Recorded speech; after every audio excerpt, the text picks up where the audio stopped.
আসসালামু আলাইকুম গাইস, কেমন আছেন আপনারা? আজকে আমরা রান্না করব পাঙ্গাস মাছের পেটির তেল ঝাল। প্রথমে আমি পাঙ্গাস মাছ ধুয়ে নিয়েছি, এবার ছোট ছোট করে কেটে নেবো। আর পেঁয়াজ কাঁচামরিচও কেটে নিয়েছি। এবার তেলে কড়াই বসিয়ে তেল গরম দিয়ে পেঁয়াজ কাঁচামরিচ দিয়ে দিলাম।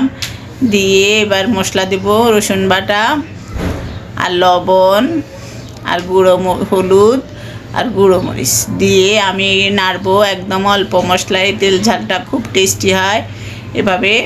এবার আমি টমেটো সস দিয়ে দিলাম, ডিপে রেখেছি এই জন্য কেটে কিছুটা দিয়ে দিলাম। দিয়ে টমেটো সস সহ একটু কষিয়ে মাছগুলো দিয়ে দিলাম।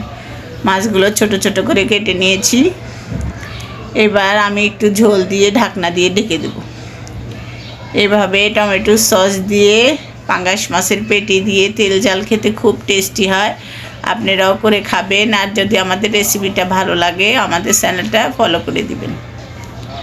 দেখুন কত সুন্দর হয়েছে, আমি একটু খেয়ে দেখেছিলাম, খুব টেস্টি হয়েছে। আপনারা এভাবে করে খাবেন।